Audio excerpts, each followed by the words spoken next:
Salam Bapak Ibu Saudara, kembali lagi di Studio Kristen Channel. Terima kasih sudah mendukung perkembangan channel ini dengan cara subscribe, komen, dan share. Bapak Ibu Saudara, pada kesempatan kali ini kita akan mendengarkan debat-debat antara apologet Kristen Indonesia bersama polemikus Islam.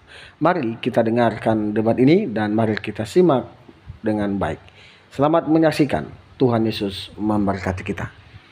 Nanti-nantikan dan ditunggu-tunggu oleh banyak orang, termasuk saudara kita ini ya, yang membaca kitabnya barusan, yang mengkonfirmasi kedatangan Allah dan Tuhan itu sendiri. Oke? Nah, Bang, kalau mau bantah ya feel free, silahkan, nggak jadi masalah, silahkan. Ya nggak apa-apa, Bang. Itu kan masalah kepercayaan masing-masing kan, nggak apa-apa. Iya, masalahnya pun kepercayaan aku ternyata dikonfirmasi. Jadi tidak perlu aku menyangkali imanku yang sekarang bahwa aku tetap bahwa aku ternyata memilih yang benar. Gitu, karena kembali kepada sang sumber. Begitu, Bro. Iya, agamamu, agamaku ya. Iyalah, Tidak terserah ada. lah. Ya. Tidak. Iya, tidak betul mungkin ya. sama, Ya Bang. silahkan. Aku, Ya. kamu. Ya. Iya. Oke, Bang. Hmm. Berarti kalau yang di Al-Quran kami kan turunnya Nabi Isa itu kan membunuh Dajjal. Apakah Yesus kamu itu akan membunuh Dajjal juga?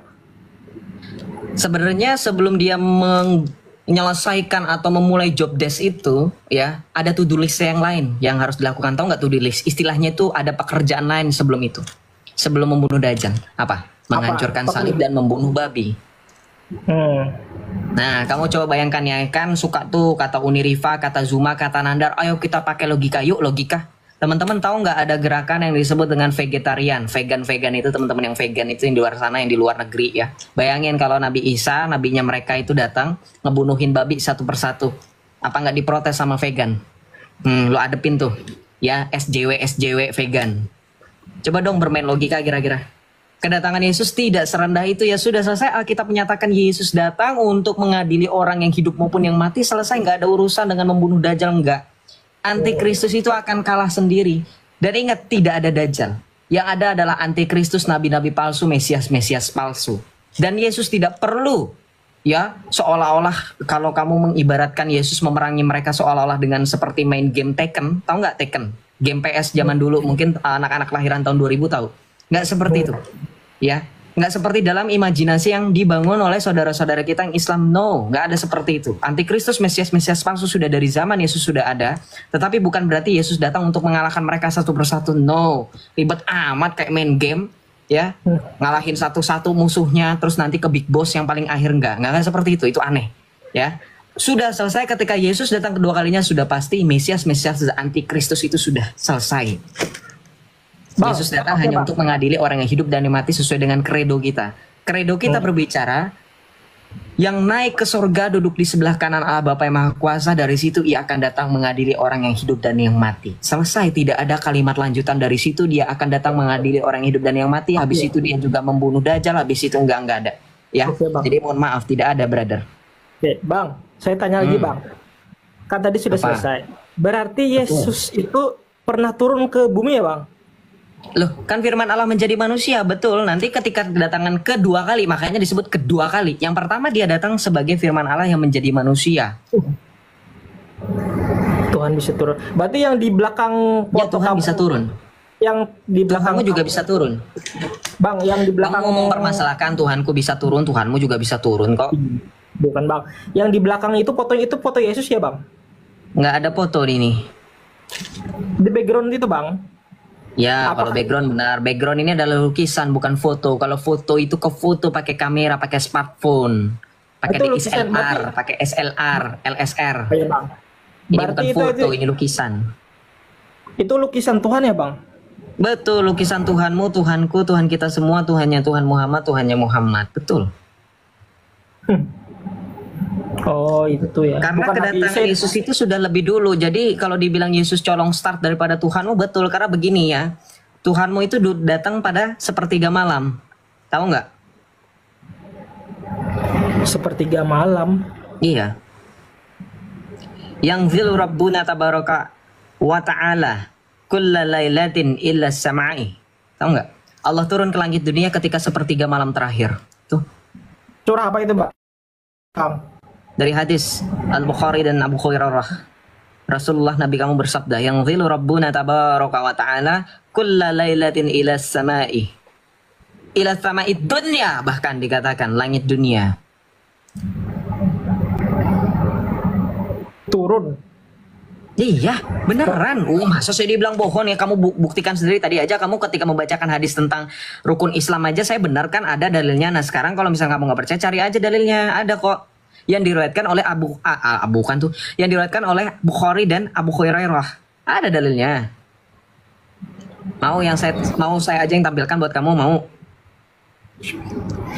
Kalau yang di dalam kami dalam Islam, Bang, kalaunya Allah tuh tidak bisa diserupakan seperti makhluk, Bang. Ya kalau tidak bisa diserupakan, kenapa dia bisa turun ke langit dunia? Berarti dia sama seperti makhluk. Sekarang saya tanya, langit dunia itu termasuk tempat terbatas nggak? Langit dunia itu tidak terbatas.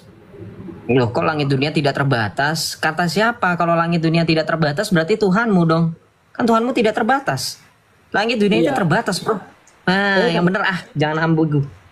Nih, saya tampilkan dalilnya ya, biar kita nggak banyak omong. Nanti saya dibilang menista, nggak ada dalilnya, nggak ada datanya nih. Nih.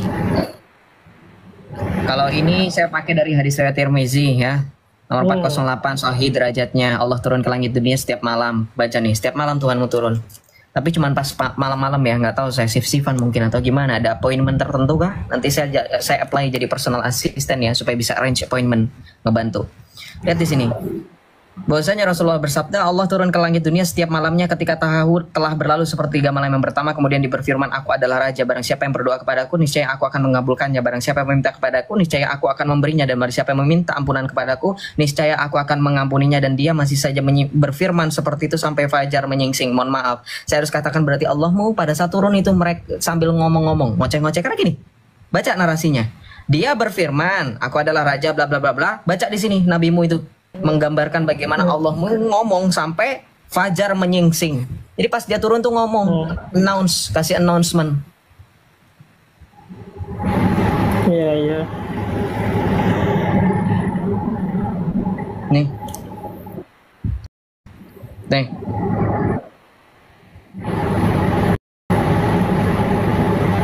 Jadi Tuhan itu kalau kamu bilang mohon maaf ya, saya nggak ada masalah kamu mau menyembah siapa, terserah, memang betul agamamu, agamaku. Tapi kamu tadi terlihat ofensif. Tuh.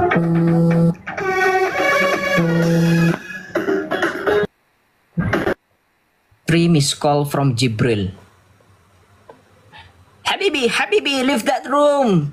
Quickly, Habibi. Ya Allah, leave that room. It will make you murtad. Astagfirullah, Habibi, leave it. Kamu udah ditelepon dari tadi, di miss call berkali-kali, kamu bukannya sadar dari tadi.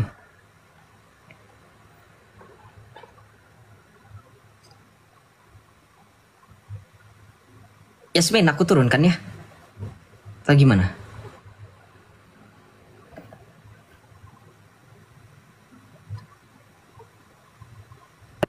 Bang. Ya. Oke Bang, terima kasih dulu Bang penjelasannya, nanti disambung lagi ya Bang. Oke, ya siap, nanti kita ngobrol lagi. Terima kasih ya. Selamat malam. Ya. Tuhan berkati. May the peace and the light of our God, the true and the only way, Jesus Christ, shine upon you. Ya. Dari telepon dia berkali-kali, kasihan. Gue gak mau baca, ini lucu banget, tapi ini benar-benar relate banget guys, bacalah sendiri. Gue gak mau bacain ya, baca sendiri ya komentar yang gue pin, relate banget. Free call ya, free call. Jadi gini, aku luruskan dikit ya, gue lurusin dikit gini, nggak ada penistaan, unsur penistaan. Jadi gini kan, ini tuh diskusinya tektokan. Jadi ketika dia tadi mempertanyakan kenapa Tuhan bisa menjadi manusia, kenapa Tuhan turun menjadi manusia, maka saya pakai komparasikan. Karena saya berusaha untuk melimitasi supaya kamu tuh jangan mengurusi iman orang lain, sementara di imanmu sendiri ternyata kita punya kesamaan. Paham nggak teman-teman yang sedang menyimak? Jadi ini bukan tanpa alasan gue tiba-tiba bahas dia punya iman. Makanya tadi kan perhatikan, kalau dia hanya membahas tentang bagaimana Yesus dia pure bertanya, makanya kan tadi udah aku bilang, udah nanya aja, nggak usah bahas tentang imanmu. Tadi kan yang pas kita muter-muter bahas rukun Islam itu, saya udah bilang, udah bahas mengenai iman saya aja, nanya aja, nggak usah bahas sesuatu hal yang bikin stuck diskusi gitu kan. Udah aku peringatin, tapi dia masih melakukan. Tapi beruntungnya yang saya perlu apresiasi dari Bang Yasmin Shopee ini adalah dia masih sopan. Dia tidak menggunakan narasi yang terlalu tidak etis. Kemudian dia juga kontrol emosi atau emotional controlnya bagus. Kita perlu apresiasi di poin itu. Dan dia juga punya etikat yang baik ketika sudah selesai diskusi dan ada keperluan yang mendadak atau urgent atau apapun itu alasannya, dia izin pamit. Dan itu yang perlu kita harus tetap apresiasi dari seorang Yasmin Shopee. Begitu. Jadi ya, terlepas dari diskusi kita tadi, ya sebenarnya ada beberapa alasan tertentu yang pada akhirnya membuat diskusi itu tadi terjadi. Jadi jangan salah paham, jangan justifikasi sepihak, silahkan nilai dari bagaimana jalan diskusi dari awal sampai tadi selesai. Ntar banyak yang cengeng, wah Joseph kok katanya nggak bahas Islam, ini bahas Islam. Ya lihat ada asap kalau nggak ada api, ya nggak ada asap kalau nggak ada api. Oke, kita lanjut. Shalom Bro Joseph, shalom. Selamat malam semuanya, salve. Sudah tergoncang itu, iya nggak apa-apa. Mau terguncang, mau apa terserah. Kita lanjut ya, kita perlu apresiasi tapi bahwa itu dia masih punya etikat baik. Kita lanjut ya.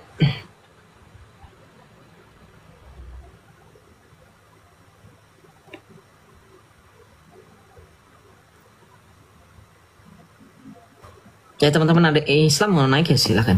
Shalom Nata, A-nya 3. Selamat malam. Halo Bang Yosep, Albert atau Mikael nih dipanggil. Terserah mau Joseph Albert, mau Joseph saja, mau Joseph Albert Michael, up to you. Oke Pak Albert. Jadi gini Pak Albert, aku mau nanya Pak Albert, karena kan Pak Albert dari sebelumnya ex Muslim nih Pak Albert. Yes. Pak Albert berarti dari keluarga Muslim. Mohon maaf Pak Albert, kalau mengganggu privasi orang tua Muslim berarti. Yes. Bagaimana sih Pak Albert? Mungkin kita sekarang hindari polemik dulu kan. Pak Albert ini gimana sih? Waktu Pak Albert ini meyakini orang tua kalau Katolik ini agamaku gitu. Oke. Iya Pak Albert, tolong jawab Pak Albert. Cara meyakinkan yang pertama, ketika kita meyakini sesuatu kita harus benar-benar all out. Ngerti all out gak? Benar-benar segala daya upaya, sekalipun kita ditekan sana sini, kita diancam begini. Saya sudah pernah kesaksian kan, yang kurang lebih kesaksian saya bahwa ya betul seperti yang terjadi dengan teman-teman yang sama, dengan nasib yang sama dari seperti saya yang dari sana, yang dari seberang, yang dari ex Muslim, kita mendapatkan ancaman. Dan itu tidak ada yang bisa merubah selain doa dan usaha. Itu pasti. Kerjakan apa yang kamu doakan dan doakan apa yang kamu kerjakan, dan itu harus balance, seimbang. Tidak bisa hanya berdoa saja tetapi tidak ada usaha, dan tidak bisa juga hanya usaha tanpa adanya doa. Makanya tadi saya bilang, doakan apa yang kamu kerjakan dan kerjakan apa yang kamu doakan. Ora et labora. Itu moto yang saya suka dan itu ada di dalam gereja Katolik. Dan maka ketika saya menjadi orang Katolik, saya tunjukkan menjadi orang Katolik sejati sebagai pengikut Kristus. Saya tunjukkan sebagaimana firman Tuhan, jadilah terang dan garam dunia. Gitu. Saya sudah sering bilang bagaimana reaksi keluarga. Saya sudah sering bilang, singkatnya teman-teman sudah pasti mengenal bagaimana latar belakang setiap keluarga masing-masing berbeda. Tetapi yang menjadi persamaan adalah mereka pasti awalnya menolak. Nah sekarang gimana ya? Sekarang sudah mulai biasa, dan saya terus berdoa kepada Tuhan, semoga Tuhan semakin melembutkan dan semakin membuka jalan supaya mereka bisa mengenal seperti saya, mengenal Engkau satu-satunya sebagai Tuhan dan Juru Selamat yang pasti. Begitu. Tapi apakah ada upaya dari saya? Ada. Saya sering bilang kok, menginjili itu nggak cuman kamu colek tiba-tiba kamu ngomong firman Tuhan tanpa ada alasan. Saya sering kasih contoh. Ketika saya orang Katolik, saya selalu membuat tanda salib ketika ingin berdoa. Itu sudah termasuk dalam penginjilan. Karena dari situ akan muncul pertanyaan, kenapa harus dengan tanda salib? Kenapa orang Kristen atau orang Kristen Katolik kenapa menggunakan salib? Apa sih arti salib? Kenapa harus Yesus? Kenapa harus Kristen? Jadi penginjilan itu nggak cuma dengan cara yang hanya di otak baku itu tiba-tiba bawa-bawa ayat Alkitab untuk diberitakan. Nggak cuma dengan cara seperti itu. Gitu. Apakah kemudian mereka menerima? Ya untuk saat ini belum. Karena kan kekristenan tidak pernah mengajarkan bahwa menjadi pengikut Kristus itu dipaksa dan memaksa. nggak ada keterpaksaan sedikit pun. Karena kalau yang namanya terpaksa, apalagi dipaksa, itu tidak akan pernah bisa dari hati. Mengikuti Kristus itu harus dari dalam hati. Karena kata Tuhan Yesus, barang siapa mengikut aku, ia harus menyangkal dirinya dan memikul salibnya. Menyangkal diri dan memikul salib itu harus dari dalam hati dan harus sesungguh-sungguh. Nggak bisa setengah-setengah. Begitu. Oke Pak Albert. Tapi Pak Albert sendiri pernah nggak sih ini benar terlibat polemik gitu sama orang tua? Apalagi Pak Albert kan masuk ke ini kan Katolik gitu kan. Kita aku ini kan nanya kan, ibaratnya saya anggap Pak Albert ini seumuran lah sama saya. Gimana saya nanya ke Pak Albert gitu kan, sebagai seorang yang seumuran, bukan maksud mau menuakan atau ini kan merendahkan gitu. Gitu Pak Albert. Tolong jawab Pak Albert. Iya, kalau dibilang polemik pernah kan, juga pernah aku ceritakan kesaksianku, bahkan polemiknya dengan menggunakan mediasi. Sebenarnya bukan polemik ya, jatuhnya kayak awalnya itu mediasi supaya bisa ketemu nih. Mungkin teman-teman mengerti lah ya, cara parenting Asia itu biasanya ya mediasi dulu walaupun dengan kekerasan gitu kan. Tapi mediasi ini melibatkan seorang ustadz. Dan saya sudah pernah cerita di kesaksian yang waktu itu juga sudah ditonton oleh orang banyak, dan setahu saya ada beberapa channel YouTube yang merelay atau nge-live in juga waktu itu, dan sampai sekarang ada kok rekamannya. Silahkan dicari aja kesaksian Joseph Albert Michael, itu pasti keluar. Pilih aja salah satu. Pokoknya yang gue mau kasih tahu nih, bentar dulu. Yang gue mau kasih tahu, saya udah sering bilang dari dulu, saya memang kasih kesaksian itu bertahap. Jadi kadang saya itu pernah di beberapa tahun yang lalu waktu saya pertama muncul di TikTok, saya nggak langsung all out kasih 100% kesaksian saya bertahap. Jadi bulan ini misalkan, periode ini saya kasih 20% dari cerita saya yang seutuhnya. Sisanya 30%, selanjutnya 40%, sampai 100% seutuhnya. Jadi lu emang gua itu udah mikir ke depannya. Gua nggak, mohon maaf, saya tidak gegabah itu, seceroboh itu menceritakan dalam satu momen langsung 100%. Itu nanti akan mengkhawatirkan saya. Ya kan, karena pada saat itu kan masih agak rawan kan, masih pertama. Nah makanya memang bertahap. Saya sudah pernah cerita di kesaksian yang paling terakhir itu, saya bilang ini baru 100% all out.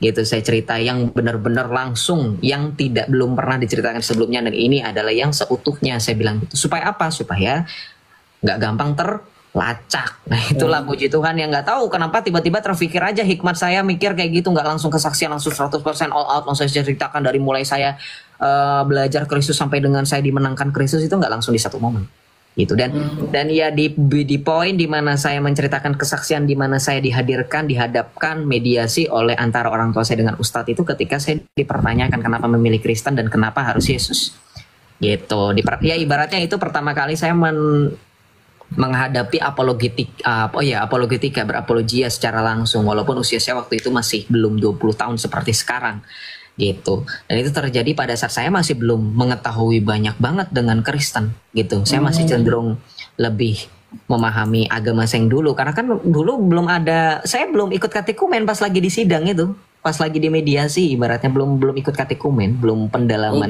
Berarti baru pendalaman aja berarti Bang Albert. Belum pendalaman, malah baru kenal doang, baru sekedar tahu oh Yesus gitu, oh Kristen gitu. Baru belajar otodidak ibaratnya gitu, belum ada yang benar-benar membimbing secara pasti gitu, yang meluruskan ini benar, ini salah, ini yang ini gitu. Gitu. Makanya kalau dibilang itu agak mukjizat ya, karena nggak tahu kenapa ya saya berkata-kata itu ya langsung aja, kayak tak nggak termandat gitu, ngerti nggak sih teman-teman? Yang saya ingat ya, dan memang itu tidak membuat orang tua saya kemudian jadi merasa terbantu gitu, enggak, justru malah menyesal dengan adanya dihadirkan mediasi dengan perantaran si ustadz ini. Jadi katanya malah bikin saya jadi makin Kristen, katanya malah jadi makin berani katanya nih anak, katanya gitu. Udah itulah dimana di poin terakhir, dimana pada akhirnya saya sempat diruqyah juga. Jadi gue juga sempat ngerasain diruqyah guys. Jadi memang latar belakang kalau dibilang prosesnya sulit sih. Gue bilang lucu sih kalau di flashback, mengingat-ingat ke peristiwa gue belum seperti ini gitu kan. Gue masih bersyukur karena Tuhan mempersilahkan gue untuk merasakan hal-hal yang pahit sebelum akhirnya merasakan hal-hal yang puji Tuhan cita di dalam Tuhan Yesus gitu kan. Di Rukiah iya, lo mau bilang apa? Lo mau bilang gue disembur pakai air? Iya, gue minum air cucian kaki. Iya, yang gue cerita itu yang gue bikin sakit perut, yang dokternya akhirnya negor itu emak gue ya kan, untuk gue nggak kenapa-napa ya kan. Iya, gue rasain itu, terus gue ngerasain juga dibilang katanya karena gue nggak ada reaksi, katanya jinnya ngumpet. Iya, gue ngerasain dibilang kayak gitu. Jadi semuanya lebih ke duka, getir, pahit itu saya rasain di situ gitu. Dan kalau dibilang gimana perasaannya, ya puji Tuhan sampai di poin ini masih survive gitu. Karena orang belum tentu merasakan seperti saya, dan puji Tuhan yang bilang seperti itu adalah oknum-oknum guru-guru, termasuk orang-orang yang menyelisih saya pada saat itu. Yang mereka bilang, dari bagaimana pengalaman kamu, dibilang katanya guru saya itu yang dulu anti banget ngelihat saya jadi Kristen, katanya dituduh saya kristenisasi itu. Dia bilang, dari pengalaman kamu saya percaya bahwa nggak ada yang bisa kuat seperti kamu. Ya udah, makanya saya bilang ya iya saya kuat karena memang sesuai dengan Filipi 4:13. I can do all things, I can do all things through Christ who strengthen me. Segala perkara dapat kutanggung di dalam Dia yang memelihara aku, gitu. Ya itu jawabannya sih sebenarnya udah terjawab, puji Tuhan, gitu. Gitu, makanya ya Pak Albert, kalau dibilang aku Pak Albert, mohon maaf Pak Albert. Aku turun sebentar ya Pak Albert, aku ada telepon nih bentar ya. Oh, nggak apa-apa ya. Ya, silakan. Iya, ya. Nanti aku dikasih lagi ya. Siap, silakan. Ya. Oke, makasih Tuhan Pak Albert. Assalamualaikum. Ya, terima kasih kembali. Ya. Assalamualaikum loh. Sorry, Bro Joseph, hubungannya gimana dengan orang tua? Baik-baik aja, fine-fine aja, walaupun sempat dulu ini bertengkar. Baik-baik aja sekarang. Mau gimana? Kan saya sudah juga pernah bilang di kesaksian, saya tuh ngomong panjang kali lebar yang membuat mungkin orang tua itu berpikir, teman-teman di sini ada yang udah jadi orang tua ya, maksudnya ada yang sudah punya anak, mungkin bapak ibu ada yang sudah punya anak. Gimana kalau merasakan mendengarkan anaknya sendiri ngomong ketika misalkan saya jadi anaknya bapak dan ibu yang ada di sini, saudara-saudara di sini. Saya tuh ngomong, saya kan bilang di kesaksian, di momen kesaksian saya bilang gini, saya itu nggak cuma diadili di rumah, di sidang, di sekolah saya waktu SMA juga diadili. Sampai saya mengeluarkan kata-kata seperti ini yang mungkin menurut saya, penilaian saya, mereka mikir dalam-dalam gitu. Saya bilang gini, sekalipun saya menurut secara iman saya itu murtad ya, saya dianggap menyekutukan atau ya berpaling dari Allah gitu. Tapi kalau misalkan saya sampai diusir dari rumah, coba pikir baik-baik, apalagi saya waktu itu kan sampai nantangin kan. Apa urusannya sekolah dengan iman saya? Mau mengeluarkan saya dari sekolah silahkan. Apa alasannya drop out dari sekolah? Saya tidak pernah yang namanya melanggar aturan sekolah. Bahkan hal sekecil apapun itu.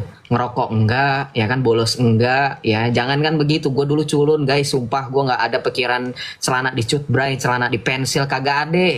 Joseph tuh, itu baru kelas 12, gue jujur aja, kelas 12 tuh gue ngemikirin untuk kecilin celana. Enggak, selama kelas 10, kelas 11 itu kan peralihan yang benar-benar itu puncak klimaks di mana gue mau murtad tuh kan. Nah kelas 10, 11 tuh gue nggak ada, justru gue menyumbangkan prestasi. Gue itu mengikuti beberapa perlombaan yang berhubungan dengan kegiatan debat atau speech, pidato waktu itu ya. Public speaking juga sekabupaten dan sekota, kabupaten kota dan juga seprovinsi.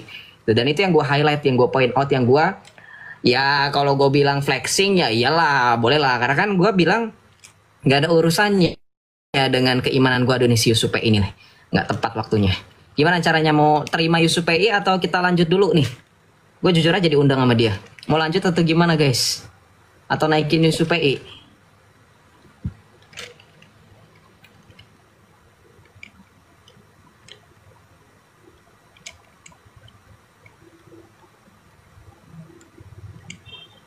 Oh, ya udah habis orangnya, mana? Bentar.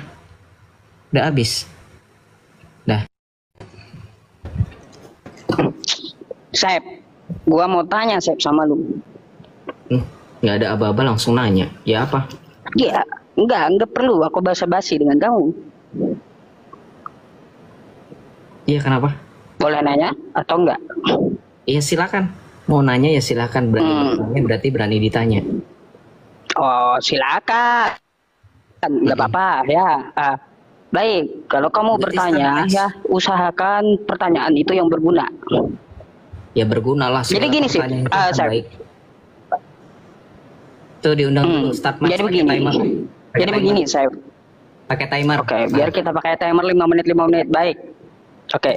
Jadi begini, saya tadi aku berdiskusi dengan seorang pendeta, ya. dengan seorang pendeta tentang masalah saya Paulus cancel dulu, gitu. mau catat bentar. Oke, lanjut. Silakan. Lanjut diskusi dengan pendeta. Oke, tadi aku berdiskusi. Tadi aku berdiskusi dengan seorang pendeta.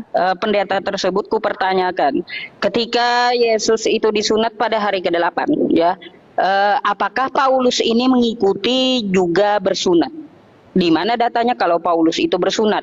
Karena setahu aku di Galatia 5 nomor 2, di situ Yesus dikatakan Paulus tidak berguna kalau dirimu menyunatkan diri sendiri, kan kayak gitu.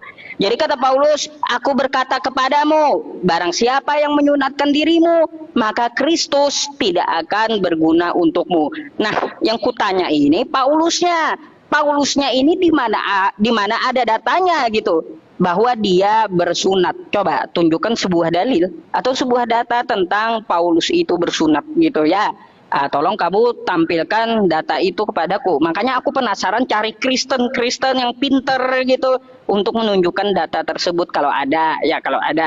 Kalaunya tidak ada ya jawab nggak ada. Saya pun kalau ditanya tidak ada nubuatan ini atau ayat ini, maka saya jawab tidak ada secara jujur, karena dalam Islam itu innama yaftaril kadzibal ladzina la yu'minuna bi ayatillah.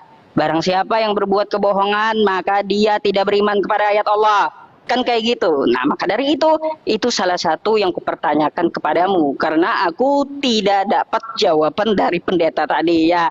Mungkin pertanyaan itu saja yang mau kutanyakan. Nah, aku akan menghabiskan waktuku 3 menit ya untuk menjelaskan kepada teman-teman di bawah gitu ya. Teman-teman semuanya, tadi saya bukan menampilkan ya. Saya tadi ya mengundang beberapa Kristen, tapi tidak ada yang masuk ya. Nah, di sini ada Joseph yang masuk. Jadi biar kita teratur ngomongnya ya. Mari 5 menit kita berdiskusi. Kita dengarkan Josephnya menjawab 5 menit dan bertanya 5 menit. Dan saya akan juga menjawab 5 menit dan bertanya 5 menit. Sebagaimana kita aturannya dengan pendeta tadi ya teman-teman semuanya. Ya kalaunya untuk masalah Josephnya ke Arab-Araban silakan Anda tanya sendiri gitu ya dengan Josephnya. Saya nggak mau mempermasalahkan pakaian masalahnya ya. Kalau pakaian itu terserah orangnya saja ya kayak gitu. Silakan untuk ditanyakan kepada Josephnya sendiri.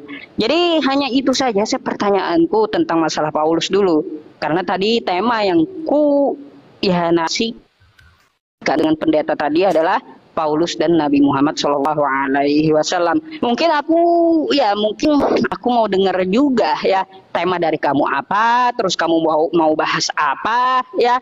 Nanti mungkin insya Allah ku catat karena aku juga sudah menyediakan buku dan pulpen atas premingan atau syubhat yang datang kepada umat Islam. Maka dari itu insya Allah ya teman-teman semuanya kita akan menjawab seluruh apa yang dipertanyakan terhadap agama Islamnya. Nah maka dari itu ya saya berharap kepada Anda bisa menyimak sampai selesai ya karena saya pertama kali diskusi dengan Joseph. Jujur teman-teman sebenarnya ini kedua kali ya. Dulu pernah saya naik juga ke tempat Joseph tapi ketika saya menampilkan sebuah data bahwa Paulus ada di neraka. Ya, pada saat itu saya tampilkan sama Joseph Paulus ada di neraka. Paulus adalah salah satu penghuni neraka dari 7 penghuni neraka. Siapa aja dia? Setelah Namrud, setelah Jalut, setelah Korun, ya setelah Fir'aun. Lalu di situ dikatakan juga Paulus. Nah, itu Joseph lihat sendiri datanya dulu ya. Saya tidak mengada-ada tentang masalah data itu. Tapi ya saya akui itu Sep ya. Itu adalah data Syiah yang kubawa karena kamu saat itu tidak ada batasan. Ya, tidak ada batasan ulama yang mempermasalahkan Paulus mana? Kan kata kamu kayak gitu. Lain halnya kamu membatasi dari ulama aswaja saja. Kan kayak gitu. Tapi itu tidak ada batasan dari Josephnya, maka bebas saya bawakan gitu ya. Saya harap malam ini kita diskusi dengan baik gitu ya, no hujat, no lapor. Ya mungkin itu saja yang ku sampaikan kepada Joseph. Kita tunggu pertanyaannya gitu ya, dan kita tunggu juga jawabannya. Oke teman-teman.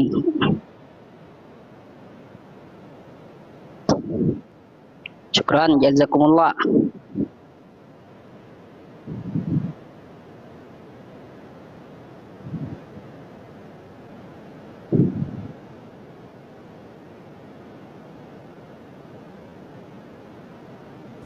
Bentar, aku kirim dulu ini. Iya, waktunya aku kirim dulu sama kamu. Biar aku tutup mic. Oke. Bismillah, boleh Nurul Qudus al-Ilahi Wahid. May the Blessed Virgin Mary and the Archangel Saint Michael be rebuked on this person. But ya, kita akan lanjut ya. Saya catat beberapa poin. Yang pertama dulu, pendeta. Tadi kamu diskusi sama pendeta, disunat hari ke-8. Paulus disunat, gak dalilnya di mana? Oke. Saya kasih gambaran dulu ya. Saya orang Katolik. Alkitab disertai dengan tradisi suci. Itu harusnya kamu tahu kalau kamu mau kritisi dengan Katolik ya. Biar bisa lebih tercerahkan, biar kamu bisa mempertanggungjawabkan title kamu sebagai ustadz yang katanya undebatable ya, yang nggak bisa didebat, yang nggak ada yang mengalahkan. Supaya kamu tahu Katolik itu mempunyai 3 pilar. Tradisi suci, Alkitab suci, dan magisterium gereja. Nah, yang saya kasih gambaran. Jadi saya nggak soal skriptur, apalagi sama seperti kamu soal Quran. Kalau kamu nanya di mana dalil Paulus bersunat, baca Filipi 3 ayat 5. Kita baca perikop kebenaran yang sejati, surat Rasul Paulus kepada jemaat di Filipi, Filipi bab 3. Akhirnya, saudara-saudaraku, bersukacitalah dalam Tuhan, menuliskan hal ini lagi kepadamu tidaklah berat bagiku. Ini kata Paulus. Kemudian baca, katanya bisa baca Alkitab. Bukan nggak pernah ada, kamu nggak pernah tahu. Di dalam Alkitab tertulis Rasul Paulus menyebutkan dirinya disunat ayat ke-5. Jika orang lain menyangka dapat mengandalkan hal-hal lahiriah, aku, kata Paulus lebih lagi, disunat pada hari ke-8 dari bangsa Israel, dari suku Benyamin, orang Ibrani asli, tentang pendirian terhadap hukum Taurat, aku orang Farisi. Paulus disunat. Kata siapa nggak disunat? Oh, Joseph tentuin topiknya mau bahas apa? Nggak apa-apa, nggak usah lari. Bahas Muhammad. Muhammad sunat di mana dalilnya? Saya kasih tanya sama kamu, Muhammad dalilnya di mana? Kamu cari Al-Quran atau hadis, saya tunggu kamu. Karena di hadis sahih manapun tidak pernah ada Muhammad disunat. Kamu mau lari di mana di hadis Rasulullah disunat pada saat dia dilahirkan, sudah di dalam keadaan hitam. Ingat, itu hadis yang justru membuat nabimu itu terkena istilah medis hipospadia, cacat dalam lahir. Dan itu tidak pernah disahihkan oleh para ulama. Saya akan bawa data itu nanti kalau kamu bawa data. Saya kasih tahu aja, sudah saya wanti-wanti ya. Kemudian, ketika kamu bawa Galatia 5 ayat 2, ketika kamu disunat, Kristus tidak berguna menjadi dirimu. Kamu harus tahu, Rasul Paulus itu menuliskan surat, itu supaya dipahami latar belakang kenapa dia menuliskan itu. Supaya jangan ada yang membanggakan ketika disunat, sudah pasti selamat kayak Islam. Sunat itu bukan jaminan keselamatan, maka sunat diubah, digenapi dengan baptisan. Siapa yang mengubah? Bukan Paulus. Paulus mulu loh. Para rasul dalam kisah para rasul 15 ayat 1 sampai dengan 7. Ketika ada orang-orang Farisi yang menjadi percaya, orang-orang Yahudi menjadi percaya, mereka mengatakan orang-orang bukan Yahudi yang menjadi pengikut Kristus, mereka juga harus menuruti hukum Musa, maka mereka harus disunat. Apa kata para rasul? Termasuk Petrus, termasuk Yakobus, termasuk Paulus, termasuk Barnabas, maka bersidanglah mereka. Inilah yang dimaksud dengan konsili Yerusalem yang tidak pernah ada di Islam. Makanya terpecah 73 golongan yang lu nggak mampu mau bahas itu. Ya, sehingga pada saat itu para rasul bersidang, sehingga berdirilah Petrus yang berkata, saudara-saudara, sejak semula Allah telah berbicara kepada kamu dengan perantaranku, supaya dengan mulutku Injil diberitakan, sehingga diputuskanlah bahwa sunat bukanlah menjadi hal yang paling utama dalam keselamatan, sehingga orang-orang bukan Yahudi tidak wajib disunat. Tidak wajib loh ya, bukan berarti tidak boleh, silahkan, tetapi jangan sampai menganggap sunat itu sebagai bagian dari jaminan keselamatan. Hanya melalui sakramen pembaptisan, sunat secara rohani yang ditekan oleh Rasul Paulus. Now, kamu tadi menyatakan bahwa iya sih dulu saya 2 kali diskusi sama Joseph, nggak membatasi ulama Syiah, nggak tahu malu Islam. Ustadz Yusuf PI, man tasyabbaha biqaumin fahuwa minhum. Nabimu bersabda demikian, barang siapa menyerupai suatu kaum maka kamu termasuk bagian dari kaum tersebut. Syiah Islam bukan Ustadz. Syiah Islam bukan Islam. Ayo jujur, Syiah Islam bukan. Kata kalian Syiah bukan Islam, tapi ustadz kalian dengan nggak tahu malu pakai datanya Syiah. Berarti ketika dia memakai data Syiah, bertasyabuh, bantah itu. Saya balikan lagi ya, tadi kan udah terjawab tuh Filipi 3 ayat 5, semoga dicatat ya. Tadi katanya dicatat, saya akan ambil pulpen, saya akan catat framing Joseph. Mana dicatat juga enggak, ntar jadi red hearing pasti. Nggak dicatat tuh. Ya, saya sudah catat tadi. Saya tanya balik, di mana dalil Muhammad sunat, entah di Al-Quran atau di hadis, silahkan. Yang kedua, saya tanya, dalil yang benar-benar menyatakan Paulus itu di neraka, ditampilkan lagi. Sekarang terserah, saya nggak mau permasalahkan itu dari Syiah, tapi saya mau supaya kita semua membaca di sini. Silahkan ya. Hanya dua. Di mana Rasulullah, nabimu itu yang katanya Muhammad itu disunat, dalilnya di mana? Yang terakhir saya minta data yang dulu katanya kamu bawa itu ditampilkan lagi. Ya, supaya kita bisa nilai. Ya, nonton mulai banyak nih ya, pertanggungjawaban. Ya, mana pulpennya? Bohong nih. Katanya berdusta itu.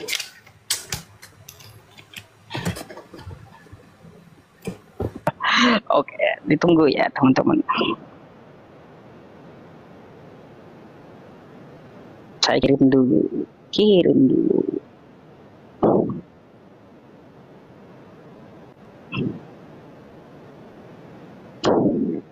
Baik.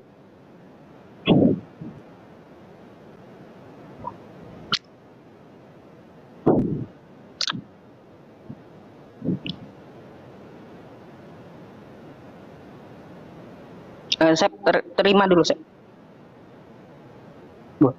Kenapa kamu nggak bisa diundang? Ustadz, lihat waktunya sudah jalan 4 menit 40 detik. Kok? Oh, telat di tempatku berarti. Baik.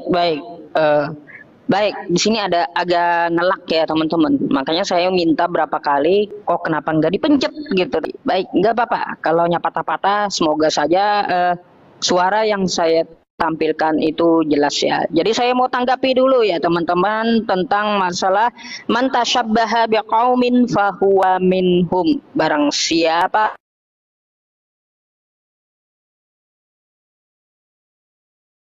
saya membawa literasi Syiah, apakah saya meniru Syiah?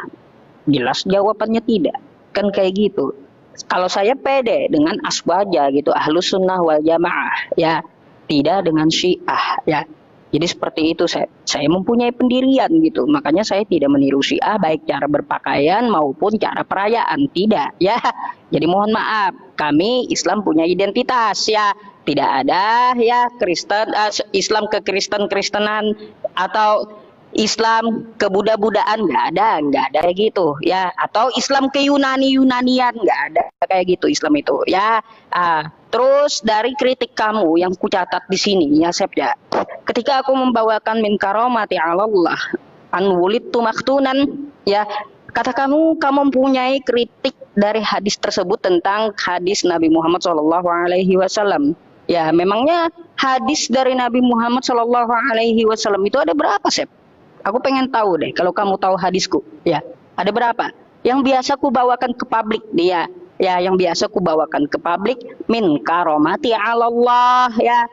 Di situ dikatakan bagian dari anugerah Allah, min karomati Allah, an wulidtu maktunan, aku dilahirkan dalam keadaan suci dan bersunat. Nah, coba kamu bawakan kritik teks atau kritik dari periwayat hadis tersebut. Aku pengen tahu tentang masalah itu. Kaitan tentang masalah sunat ya, yang kau jabarkan kepadaku. Kata kamu di Filipi 3 nomor 5 ya. Kalau saya baca di sini ya, sekalipun aku juga ada alasan untuk menaruh percaya pada lahiriah, jika ada orang yang lain menyangka dapat menaruh percaya pada hal-hal lahiriah, aku lebih lagi disunat pada hari ke-8 dari bangsa Israel, dari suku Benyamin, orang Ibrani tentang pendirian hukum Taurat, aku orang Parisi. Maka pertanyaanku, ketika kamu membawakan Filipi 3 ya sampai 7 ini, aku mau tanya, siapa saksinya Paulus itu bersunat? Coba. Kalau nabi kami kan dia mengaku sudah sunat ketika dia dilahirkan. Maka aku bisa menyampaikan kepada kamu, tidak ada protes dari istri-istri Nabi bahwa Nabi Muhammad belum sunat. Nggak ada protes seperti itu. Sekarang mau kutanya, kalau Paulus mengaku bersunat, siapa yang menyaksikan Paulus bersunat? Adakah saksinya? Kita mengetahui Paulus saja tidak mempunyai istri, kan kayak gitu. Ya mungkin aku kurang tahu gitu ya. tentang masalah cerita Paulus, apakah dia beristri atau tidak. Kalau dia beristri kan maka bisa ditanya istrinya sebagai saksi, kan kayak gitu. Tapi di sini aku minta pembuktian ya, minta pembuktian. Kalau Paulus ini sunat, ya tidak melanggar hukum Taurat karena dia orang Farisi, maka aku tanya siapa sih saksinya? Saksinya itu siapa gitu? Paulus ini bersunat, baru dengar aku masalahnya, baru dengar ya. Maka dari itu kalau bisa kamu hadirkan salah satu saksi Paulus itu bersunat. Lagi pula ya kalaunya saya melihat ya teman-teman di catatan Lukas tentang Yesus itu bersunat. Itu kan turut tulisan dari Lukas gitu ya. Saya juga sangsikan hal itu. Kenapa? Karena kita mengetahui Lukas itu tidak bertemu dengan Yesus. Maka kita juga harus mencari verifikasi dari tulisan-tulisan Lukas kan kayak gitu. Tapi nggak dulu lah ke Lukas itu ya. Saya mau Joseph membuktikan dulu ada saksi Paulus itu bersunat gitu. Karena banyak ya orang-orang yang menyaksikan Paulus ketika yang katanya dia adalah utusan dari Yesus. Coba silahkan dulu. Mungkin pertanyaan lain nanti aku jawab di next time. Silahkan.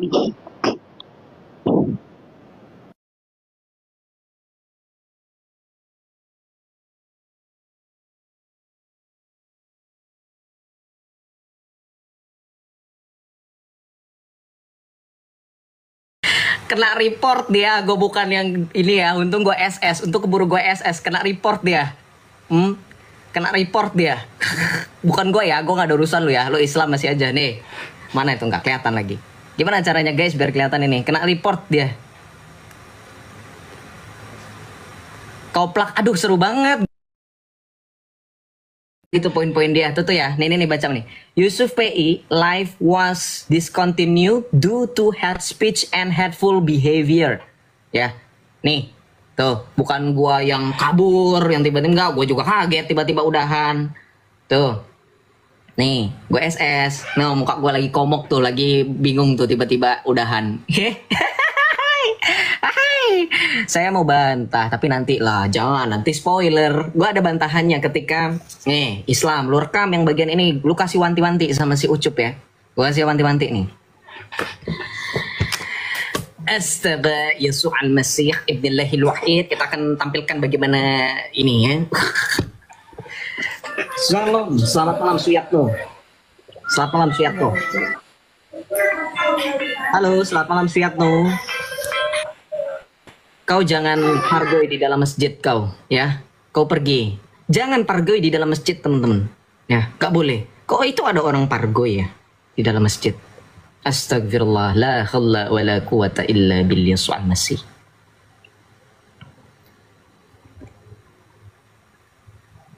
Kita lanjut ya.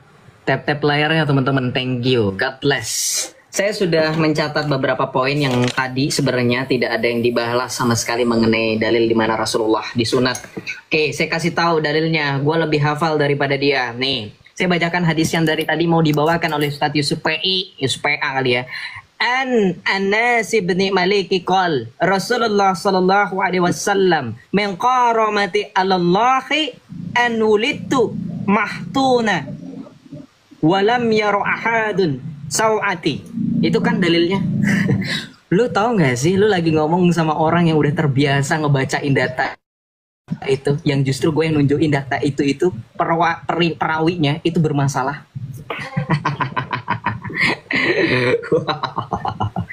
Itu perawinya itu bermasalah. Itu yang dari tadi gue mau tunjukkan. Puji Tuhan, haleluya, dia tampilkan, dia buktikan dengan dalil itu. Ya, silakan Abdurrahman. Shalom. Halo. Salam. Ya, Pak, silakan. Islam atau Kristen? Islam. Islam. Apa yang mau Anda lakukan di sini?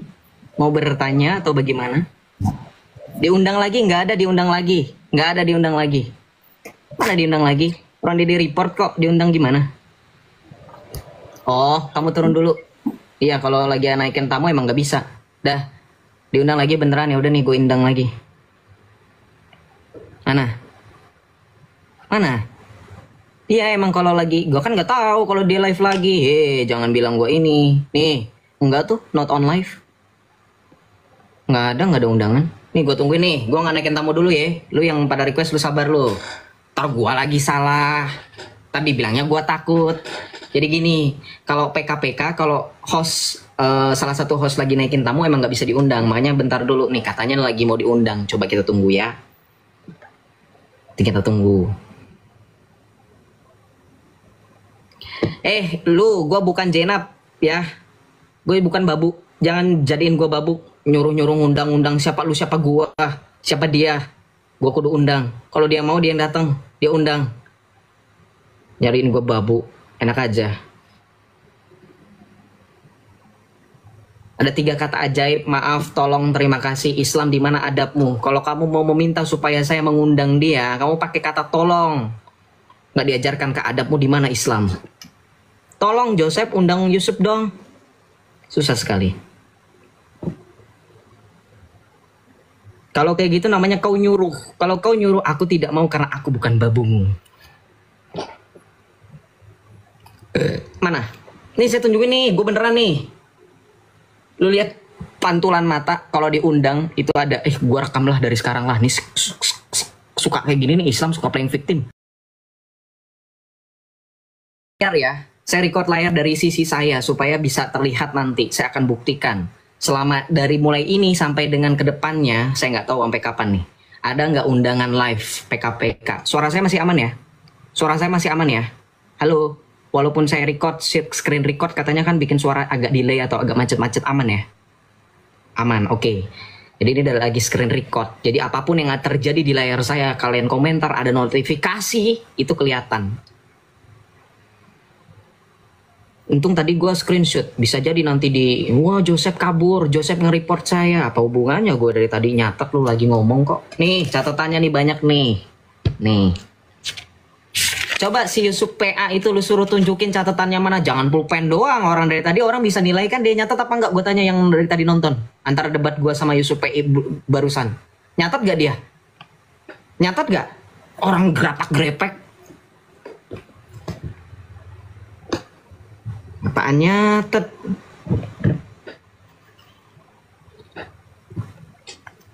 Kalau gue disuruh baca nih, makanya gue suka kalau orang Islam ngajakin debat.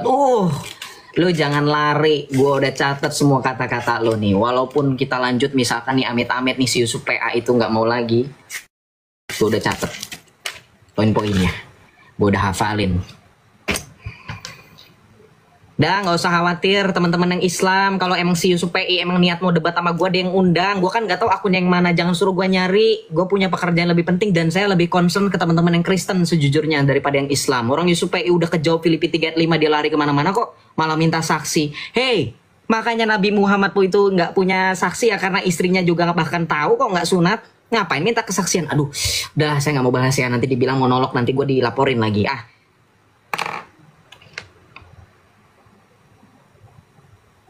Mana? Saya tunggu ya. Saya kasih waktu bilangin sama Yusuf PI, lu daripada nyampah di room gua, mendingan lu kasih tahu. Lu kan follower saya Yusuf PI. Lu pindah. Jadi jangan semua ngabruk di sini nyampah. Lu pindah bagi pasukan. Ada yang di sini mantau gua, yang satu lagi kasih tahu si PI, si PA. Ustadz, cepetan undang Joseph. Joseph nggak punya banyak waktu. Lu siapa gitu? Orang ini nggak punya pemikiran yang efektif dan efisien. Bagi-bagi pasukan, jangan semuanya jadi pasukan oren nyampah di sini semua. Ngambrek semua di sini nyampah, nge-spam. Gue udah bilang jangan suruh gue add, karena tadi gue add, gue cari nama Yusuf PI 1, 2, 3 nggak ada di gue, nggak tahu kenapa. Kamu sekarang kalau kamu follow saya Yusuf PI dan kamu mengikuti live-nya dia, kamu bilang di chat spam, di chatnya dia, undang Joseph, Ustadz undang Joseph. Ini gue nggak bohong, gue sambil screen record, nanti gue bisa pertanggungjawabkan dia ngundang apa enggak nih. Dari mulai gue bilang tadi gue mau screen record sampai dengan detik ini nggak ada. Nggak ada terima invite-nya. Said Fatih, lu bener-bener lu ya Said nih, fitnah. Nggak ada, lu gue udah bilang ya, gue screen record. Ini sepanjang live ini gue screen record. Tahu nggak screen record apa? Rekam layar. Semua yang ada di layar saya kelihatan. Notifikasi masuk kah, komentar kalian kah, tap-tap layar yang ada love-love berterbangan ini kelihatan. Iya dia lagi live ya nggak tahu dia mau ngundang apa enggak itu dia. Aduh Islam ribet banget ah. Ribet dah kayak ngerebihin nyokap ya. Mak-mak di sini aja pada nggak ribet tuh pada ketawa-tawa. Lu ngerebihin mak-mak lu ribetnya. Laki-laki masalahnya tuh kayak Said Al-Fatih itu kan laki-laki. Tuh mak-mak aja pada ketawa tuh cengengesan. Maaf ya mak-mak ya, ampun. Kasta tertinggi.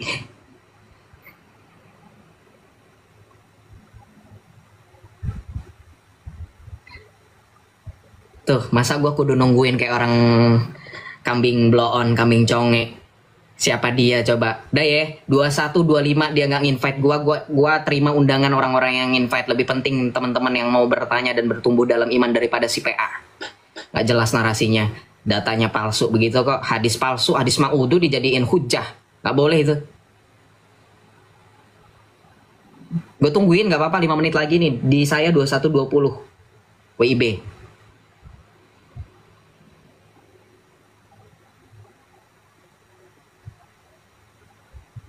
PI sama debaters, wah kacau tuh orang, tahu dia, wah kesempatan dalam kesempitan dia beneran, lagi sama sang debater, beneran teman-teman nih, beneran, kabur berarti, kampret, gue di sini nungguin, wah, no pengecut, siapa yang pengecut nih, gue nungguin nih, gue sampai bela-belain gak naikin orang, dia hanya lari kabur, inget ya, lu mau fitnah gue, oh itu. Cuma Joseph aja nggak nginvite saya, nggak invite gue semenjak dia langsung ya tiba-tiba hilang tadi dia di ban di report, gue langsung screen record inisiatif. Jadi lu bakalan lihat nih tampilan layarnya si live-nya Joseph, HP-nya Joseph, device-nya Joseph, iPad-nya Joseph segede gaban ini. Nanti saya akan upload. Nggak ada undangan satupun sampai dengan detik ini, sampai dengan saya menerima kabar dia ternyata sama sang debaters. Ya beraninya sama yang nggak ngerti Islam, ya takut. Gue pakai efek Mr. Bean nih. No, lu panggil Ustadz no. Itu sekelas Ustadz lo katanya Ustadz. Hafal ayat Al-Quran, hafal hadis. Aduh, mana filter Mr. Bean? Nih filter ini aja nih, gue pakai nih. Kabur tuh. Kabur. Nggak berani, buang-buang waktu gue aja lo, wasting time deh ya. Bye bye. Buat terima tamu nih. Dah screen record. Dah kabur tuh dia, kocak. Gue nungguin mati-matian, gue bela-belain gak naikin orang, dia malah naiknya ke sang debaters. Buang waktu aja. Lanjut ya teman-teman ya, mohon maaf ya. Biar seru aja, biar nggak tegang saya kayak gini, biar nggak tegang ya. Bukannya saya beneran marah-marah, enggak kok. Saya marah-marah ya, nggak mungkin marah-marah sama yang nggak penting kayak gitu ya. Ini biar kita cair suasananya. Oke. Kita lanjut. Iya sama Pak Rudi Yohanes ya, sama Pak debaters ya. Oh. Berarti dia kabur. Udah ya. Semua jadi saksi ya. Dia kabur. Ya. Dia kabur tuh, berarti nggak berani tuh. Enggak, jadi gini. Kalau ada yang dibohongin, ditipu, harus ngefollow dulu. Enggak, kita tuh sebagai host live dengerin, jangan mau dibego-begoin. Orang bego ngebego-begoin orang lu. Orang-orang bego begitu lu dibego-begoin lagi, mau lagi lu. Dengerin. Lu nggak perlu ngefollow orang lain supaya bisa PK-PKan. Itu random. Jadi jangan bilang saya harus ngefollow dia, saya harus begini. Enggak, pret. Dude. Ya, jangan mau lu gitu dibego-begoin sama orang bego, tau nggak? Udah ya, gregetan saya jadinya. Mau aja dibego-begoin sama orang bego.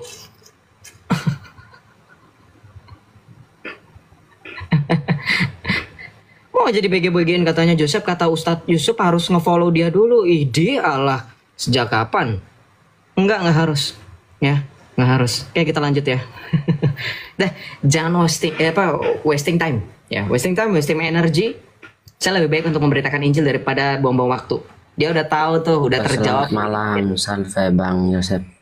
Ya, salve Arestin. Selamat malam. Iya, aku baru dari tempatnya Bang Sang Debater. Malah dia bilang record lagi tadi. Kenapa? Tadi malah dia bilang itu Bang Yosep yang record dia. Bang Joseph yang apa? Record itu tadi yang Oh, Yusuf report. itu. Saya yang report. Iya. Teman-teman silahkan yang nge-relay live di YouTube dari tadi ketika dia ngoceh, saya itu gerakannya menundukkan kepala, betul nggak kayak gini? Saya begini-begini. Coba menurut teman-teman, kalau saya mau report ini tangan saya akan kelihatan. Lihat nanti silahkan reka ulang adegan, saya nggak takut. Walaupun saya bisa report, apakah reportan dari saya akan masuk ke TikTok begitu saja? Nggak bisa. Ya. Wah Islam, cari-cari kesalahan orang. Maaf ya Islam. Cara takiyahmu nggak bisa kepake. Beruntung saya tadi membuat tanda salib, membuat segala bentuk tipu daya iblis tidak bisa masuk, langsung ditengking, ya kan? Kalau dia kan nggak pakai Bismillah, besok Alhamdulillah, wassalatuhu wa amaduhu wa nasta'inu dan seterusnya. Tadi tuh Ustadz lu tuh dipertanyakan tuh nggak berdoa sama sekali, padahal lagi ngadepin iblis. Ini kan Oten ini kan iblis, ya nggak? Kafir, gua aja yang kafir bisa berdoa dulu. Mana Islamnya tuh dipertanyakan. Gitu ya udah bang, nggak usah dibahas kalau emang dia curhat kayak gitu ya. Ya, Ada itu aja atau ada yang lain bang Arastin? Itu aja bang, itu aja. Oke, tetap teguh dan semangat dalam iman bersama dengan Kristus dan di dalam Kristus ya bang ya. Tuhan Yesus memberkati selalu. Amin. Ya, shalom. Shalom. Mohon maaf langsung saya ingin.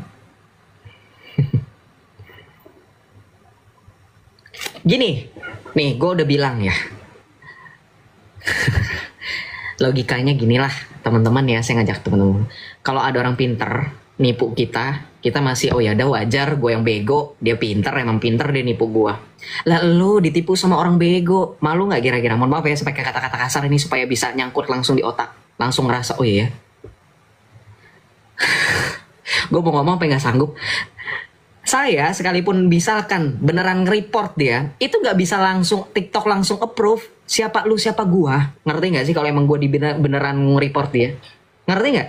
Cara nge-report itu nggak cuma satu laporan, gitu loh. Dan itu random, anonim, itu tahu dari mana dia yang nge-report itu gua? Dia orang dalam. Report itu selalu anonim. Nggak penting lah bahas ini sebenarnya. Lu udah kayak orang gaptek kan, gua udah bilang. Ya, lebih hina dibego-begoin orang bego daripada dibegoin orang pinter.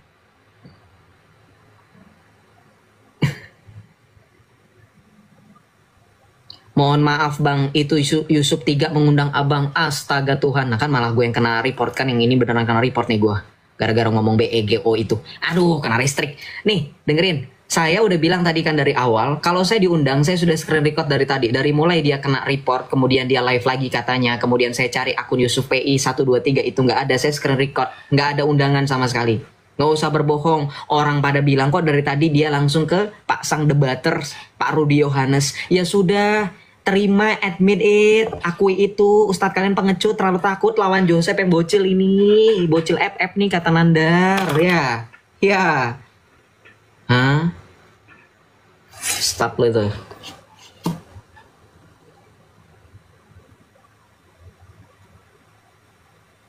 Nggak ada, mana sih Yusuf PI 3, mana sih? Moderator ada Yusuf PI 3 di bawah. Bener-bener nih Islam nih banyak mau lu ya.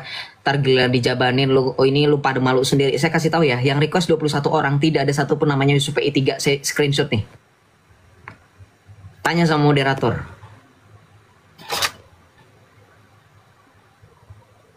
Nggak ada Yusuf PI 3, nggak ada. Islam ini udahlah, saya lanjut ya. Mohon maaf ya. Gue jadi gregetan, gue jambak lu satu-satu. Gue tarik, gue tipu, bunuh-bunuh lu. Ya, kesel jadi. Gue tiup, ubung-ubung lu. Bandel lu. Ya, badung kalau kata orang Betawi lu. Banyak mau, udah dibilang nggak ada, masih aja ngotot deh.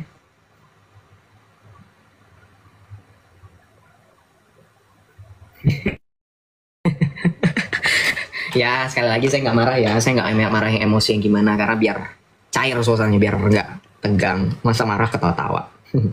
Ya kita lanjut ya. Jadi gini teman-teman, kita review ulang ya supaya kita bisa memahami esensi berdebat ini. Perdebatan betul memang harus selain mengajukan argumentasi juga harus disertai dengan data yang valid. Dengerin, Anda mau terima saya ngoceh, nggak terima silahkan keluar.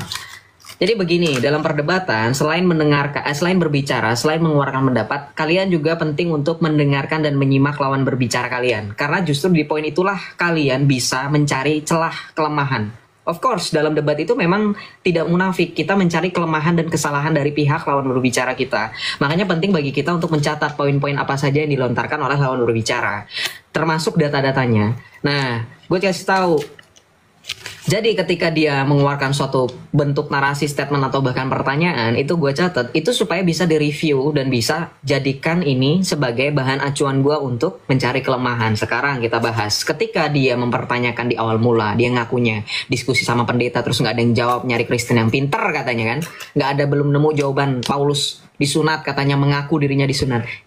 Ketemu langsung Filipi 3 ayat 5. Udah ada di situ. Biasa teman-teman Islam lompat ya, udah kejawab nih, pusing otaknya puyeng, aduh ternyata saya nggak baca Bible, ternyata ada tuh Paulus ngaku dia sunat, ternyata tertulis sendiri dia bersunat, dia orang Yahudi, orang Ibrani asli. Dia cari-cari kesalahan lain. Saya minta saksinya. Teman-teman sadar nggak, Alkitab itu tidak mencatat keseluruhan kisah hidup Paulus. Keselamatan kita tidak bergantung pada Paulus, Petrus, Yakobus, Yohanes, nggak bergantung. Paham nggak teman-teman yang Kristen? Paham nggak yang Islam? Hello. Orang Alkitab itu berbicara karya keselamatan Allah melalui Tuhan Yesus.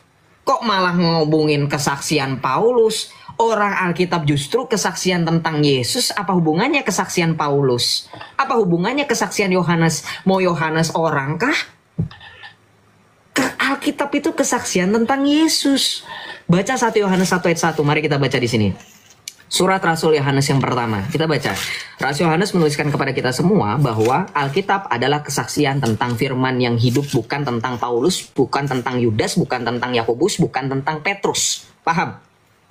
Itu saja sudah salah.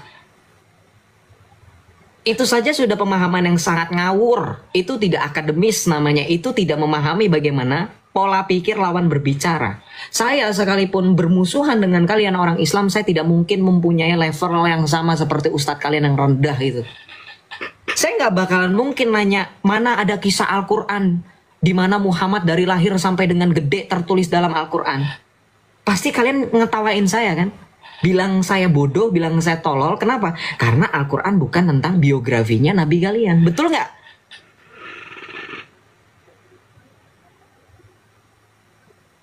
Mati kalian. Kalau saya tanya seperti itu, kalian nggak bisa jawab. Ketika ada suatu nyanyian syair, Abdullah nama ayahnya, Aminah ibundanya, Abdul Muthalib kakeknya, Abu Thalib pamannya, Khadijah istri setia, dan seterusnya. Syair itu adanya di Al-Quran atau di hadis, di kisah. Mati lo kalau gue suruh sebutin dalilnya di mana Al-Quran menyebutkan syair seperti itu. Saya nggak serendah ustadz kalian. Mengerti? Itu saja sudah ketahuan pola pikir dan otak dia itu sangat rendah. Ya.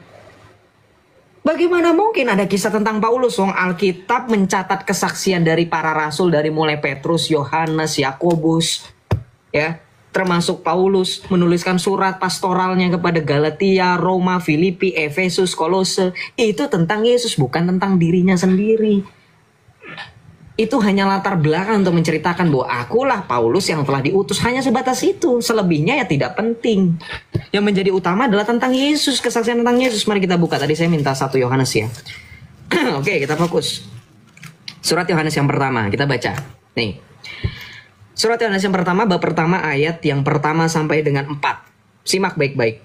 Apa yang ada sejak semula, yang telah kami dengar, yang telah kami lihat dengan mata kami, yang telah kami saksikan dan yang kami raba dengan tangan kami tentang firman hidup, itulah yang kami tuliskan. Jadi tentang siapa? Tentang siapa? Penulisan ini tentang siapa?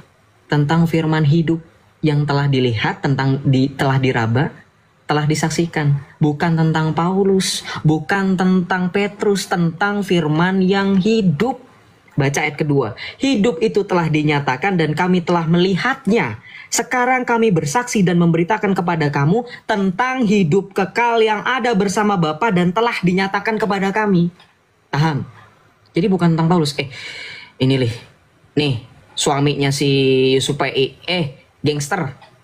Nama lu juga aneh naik. Sudah saya invite kamu naik. Gangster. Nah, good kamu naik. Akhirnya mewakili Islam. Ditunggu Yusuf PI di akun Yusuf PI 3. Iya, ditunggu. Sekarang saya tanya, memangnya saya diundang? Sekarang Ustadz kamu tuh yang katanya Ustadz itu si PA itu lagi diskusi sama siapa? Udah nggak usah Lagi ribet diskusi ya. sama siapa? Jangan udah. Kamu yang pengecut atau saya yang pengecut atau Ustadzmu yang pengecut? Saya dari tadi diam di sini sengaja menunggu dia yang ngundang. Saya nggak naikin siapa-siapa, nggak naikin tamu, nggak naikin siapa-siapa. Saya sendiri supaya saya bisa di-invite PK lagi kayak tadi. Ini enggak. Ya ditunggu ini tadi. Ditunggu di mana? Nggak usah. Udah sekarang. Kamu mau ngapain di sini? Kamu pacarnya ya, suaminya ya. Kau belain mati-matian sih bro. Ih, normal dikit. Supaya laki-laki di gentle hubungi saya setelah selesai ini di DM. Nggak ada tuh DM. Nyambung kan? Kok nggak nyambung begini bro, cara laki-laki menyampaikan suara dengan laki-laki itu be gentle, datengin langsung, betul nggak yang laki-laki? Jawab teman-teman. Sesama laki-laki be gentle, hadapi langsung, datengin langsung, DM langsung, pesan langsung, nggak usah pakai jubir apalagi kacung.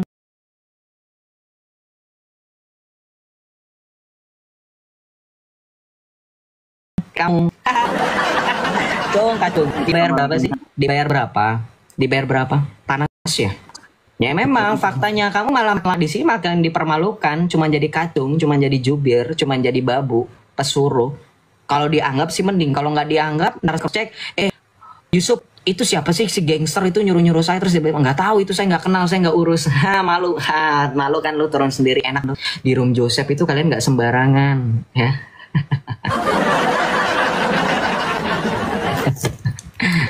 Ya, laki-laki itu yang dipegang adalah omongannya, dan sesama laki-laki itu harus be gentle, datengin langsung. Kalau dia laki-laki datengin langsung ya. Kalau saya oke, nggak terima silahkan aja invite lagi PK. Dari tadi nggak ada invite PK kok ya. Oke, jangan jadi babu, malu-maluin dia nanti, malu-maluin dirimu sendiri malah. Oke ya, kita lanjut ya. Gimana sih diskusi yang baik itu? Nggak ngerti Islam ini. Saya nggak pernah tuh nyuruh teman-teman yang ada di sini, datangin room Nandar, bilang Nandar, kalau berani debat sama saya, nggak pernah kan? Kalian penonton saya yang dari lama, followers dari lama, nggak pernah kan gue ngajarin kayak gitu, nggak pernah kan gue nyuruh kayak gitu. Gue datang sendiri, tiba-tiba naik di roomnya Nandar, tiba-tiba naik di roomnya si Ardiansah, tiba-tiba gue naiknya di room si Rahmat Dayat SE, orang api itu, gue naik sendiri, datang sendiri, nggak perlu ada kacung, ada babu, orang api itu. Gue naik sendiri, datang sendiri, nggak perlu ada kacung, ada babu, orang api itu. Gue naik sendiri, datang sendiri.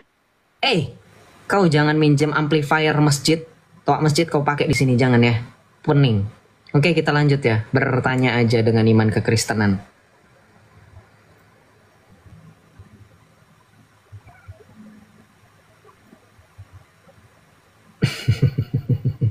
Nih, tuh kan gue bilang dia nggak normal guys. Dia jadi kacungnya si Yusuf PA.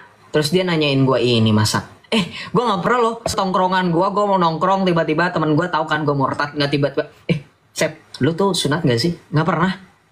Sumpah, lu nggak normal ya? Lu cowok kan? Lu nggak normal ya? Gini. Kalau saya jawab, misal saya jawab nih ya, gue udah sunat. Terus kenapa? Lu nggak percaya? Terus kalau lu nggak percaya, gue harus apa? Gue kasih tahu gitu. Lu gak normal ya? Kalau yang nanya cewek masih mending, oke lah ya kan, tertarik dengan lawan jenis nafsu gitu kan, birahi, oke birahi kita ngomongnya yang vulgar aja nggak apa-apa.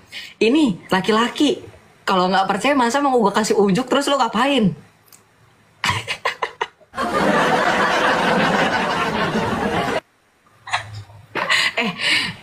Gila bener-bener lu ya. Geleng-geleng kepala gue bener-bener. Kalau saya jawab sunat, mereka kan pasti skeptis tuh. Ya ngikutin si gurunya itu, si Yusuf PI, ya kan? Mana saksinya? Siapa yang menyaksikan? Saya nggak percaya kalau bukan saya diri yang menyaksikan. Lah terus gue berarti harus fotoin dong. Gue kasih unjuk dong. Iya.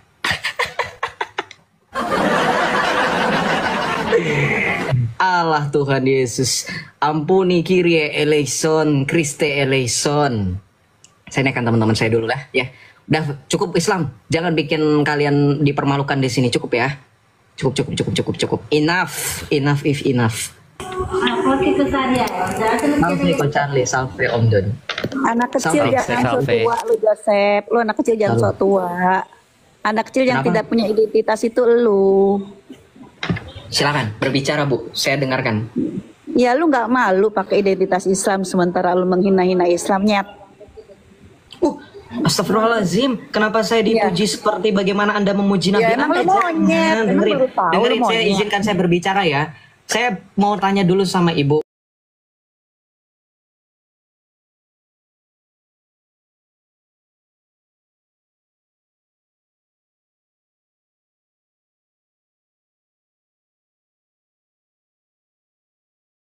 Galatia 5 ayat 16 sampai yang ke-26 mengatakan bahwa hidup menurut daging atau roh.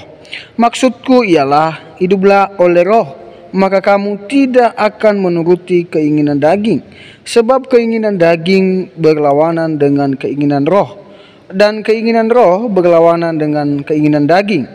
Karena keduanya bertentangan, sehingga kamu setiap kali tidak melakukan apa yang kamu kehendaki. Akan tetapi jikalau kamu memberi dirimu dipimpin oleh roh, maka kamu tidak hidup di bawah hukum Taurat. Perbuatan daging telah nyata, yaitu percabulan, kecemaran, hawa nafsu, penyembahan berhala, sihir, perseteruan, perselisihan, iri hati, amarah, kepentingan diri sendiri, pecinderaan oleh roh pencemah, kedengkian, kemabukan, pesta pora, dan sebagainya. Terhadap semuanya itu kuperingatkan kamu, seperti yang telah kubuat dahulu, bahwa barang siapa melakukan hal-hal yang demikian, ia tidak akan mendapat bagian dalam kerajaan sorga. Tetapi buat roh ialah kasih, sukacita, damai sejahtera, kesabaran, kemurahan, kebaikan, kesetiaan, kelemah lembutan, penguasaan diri. Tidak ada hukum yang menentang hal itu. Barang siapa menjadi milik Kristus Yesus, ia telah menyalibkan daging dengan segala hawa nafsu dan keinginannya. Jikalau kita hidup oleh roh, baiklah hidup kita juga dipimpin oleh roh. Dan janganlah kita gila hormat, jangan kita saling menentang dan saling mendengki. Ya, dalam kebenaran firman Tuhan ini Bapak Ibu Saudara mengajarkan kita bahwa kita harus menjauhkan diri seperti yang disampaikan tadi, bahwa dalam percabulan, pencemaran, iri hati, fitnah, ya mari kita menjauhkan diri kita dalam hal itu karena tidak berkenan kepada Tuhan. Nah, dari debat yang sudah kita saksikan dan sudah kita dengarkan bersama, banyak orang yang menyampaikan sesuatu pernyataan mereka sesuai dengan pemahaman mereka tentang Yesus. Tetapi itu salah. Karena kenapa? Kembali lagi kita kepada Alkitab. Alkitab menyampaikan bahwa Yesus Kristus adalah Tuhan. Dia adalah jalan, kebenaran, dan hidup. Tidak ada jalan melalui Bapa kalau tidak melalui Dia, yaitu Yesus. Maka dari itu percaya kepada Yesus, maka hidup akan selamat. Dan kalau tidak percaya Yesus, engkau akan binasa. Maka dari itu bertobat dan percayalah kepada Yesus. Itu saja yang mungkin bisa saya sampaikan. Sampai jumpa.